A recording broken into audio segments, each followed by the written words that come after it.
Get the buffer.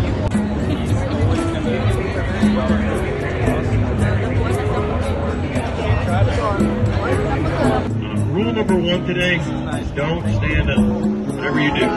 If you stand up on my boat, I'm not going to do anything about it. There's really nothing I can do. I'm not going to fight you guys. I'm not going to throw you over. I got to warn you, we got some low bridges. I don't want y'all to hit your head on a bridge. And that might sound dumb, you might not be worried about it, but it really does happen. I have personally hit my head on 5 different bridges out here. I really have. I also fallen into this river twice. So it's been a really tough first day for me today, apparently. But try to learn from my mistakes. Don't stand up underneath bridges. That's a bad idea. Rule number 2, Chris. Me too. It's okay. We're going to get through it together. No, we'll be fine out here. I'll be your boat captain. My name is Nick, and I'm here punting that twice one day. Pretty lucky. So statistically, ready? Found. We can do donuts. Actually, while I'm getting all set up back here, everybody reach under your seats on the right-hand side. Grab your seat belts and put those on real quick. If the boat was going down, the last thing in the world you'd want to do is be strapped into it. So, no seat belts today. Tobacco, my Californians, Colorado, Alabama, Arizona, Washington, Nevada, Californians, Colorado, Alabama, Arizona, Washington, Nevada, New York, every state but Texas. You can drink whatever you want to drink, but you can't smoke whatever you want to smoke. And the more you drink, the better this is. We encourage this. You can drink all along the river level, you can drink on the boats. You just can't drink on the street level, because they'll give you a ticket for that. And you can smoke on the street, but not on the river where you get a ticket for that. I don't know why it's a city ordinance. It's very confusing, but make sure you don't get those two mixed up. Drink down here, smoke up there. Don't drink it there. Those are the only 2 rules we have. There's some other rules, but I'm not really too worried about them. I'm pretty laid back, so we'll just stick with those 2. Too easy. Well, we got traffic up here in front of us. Once we're clear, then we'll go faster.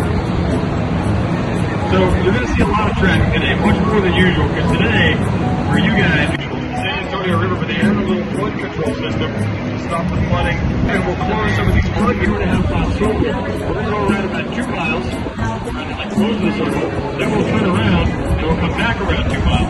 So you're actually getting like 190% of the tour for the same price as a regular ticket. So you actually get an extended tour today. Instead of 30-35 minutes, we're looking at more like 40-45 minutes. I'm just saying it's tighter traffic today. If you haven't been impressed by our boat driving skills, kind of a miracle we're moving it all here. Around over 2-way traffic. We do actually have life jackets on board. It is very important that you guys know the life jackets are right back here under these 2 little floor panels next to me. So no matter what happens, I will be fine. This front row, good chances. Good luck to the rest of you. But I'll tell you guys the same thing that I tell every other boat that I have ever sank. When the boat goes down, you gotta stay calm. And you gotta go down with the ship. Once the boat settles in the bottom of the river, you just stand up, you walk to the sides, and you get out, because the water is about 3 feet deep. You do not need a life jacket in 3 feet of water. If any of you actually ask me for a life jacket, I have to give it to you. It's a company policy. So I will. I'm telling you right now, if you make me get down there and dig out the life jackets, I will make fun of you mercilessly the entire time we're riding around. And I promise you guys you don't need it. That's the whole safety brief right there. So, welcome to the crystal clear waters of the San Antonio River. Bienvenidos, all of my Spanish speakers tonight. For those of you who do speak Spanish, lo siento, yo no hablo español porque soy un gringo. Bueno, I'm going to butcher some of these names. We got a lot of history in Spanish. I'm working on it.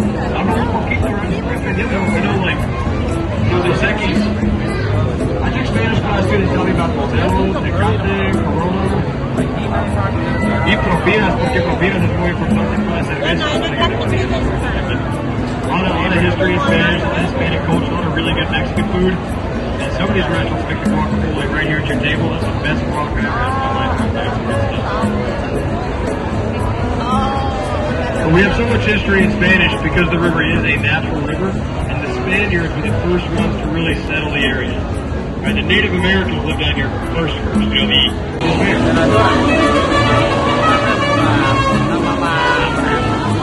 I played a special mariachi performance just for you guys.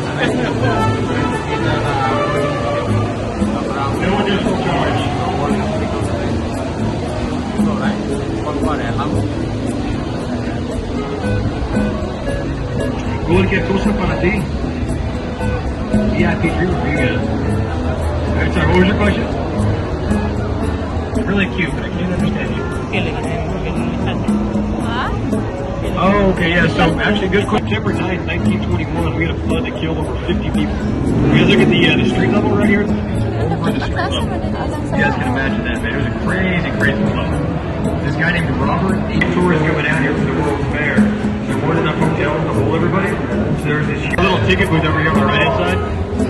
The ticket booth is like 10 square feet right there. That ticket, this is called traffic. It happens sometimes.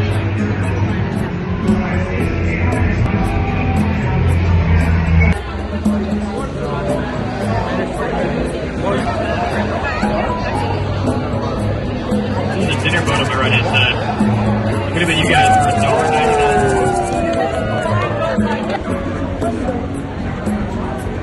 Alright, we're making it through.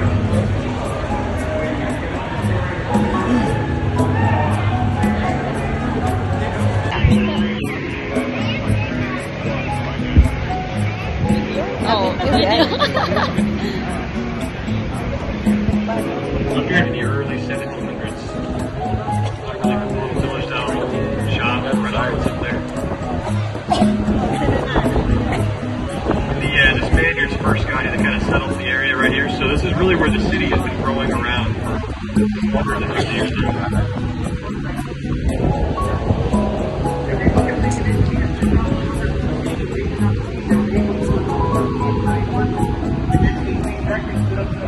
Sign to remind us to go slow, in case we have any other speed that we decide we can go.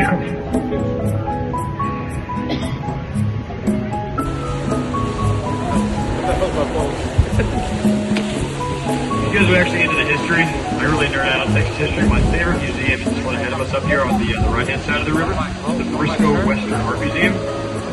Really cool historic artifacts in there. Santa Anna was the infamous Mexican general during the Battle of the Alamo. They've got his sword on display. Piece of history. Stagnant. Keeps it much cleaner and healthier for all the wildlife. We do a lot of fish in the river. We put turtles, cell phone. Put pretty lights up there. If you look over here on my right-hand side, you have a little island right here. Good luck if you guys get married or engaged. 300 weddings on that island every year. I made that number up. That sounded pretty good. So we're going to roll with it. That's almost one every day. There's no way that many. There's a lot of weddings back there.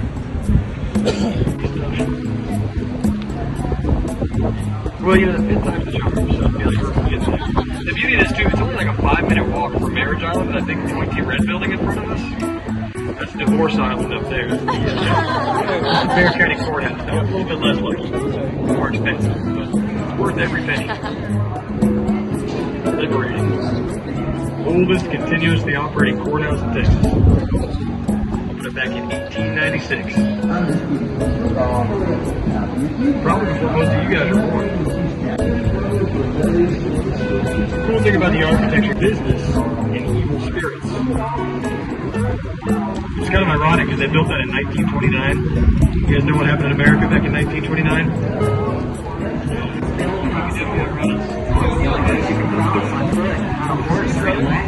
Their natural habitat. We're communicating with them. I didn't know they spoke the same language.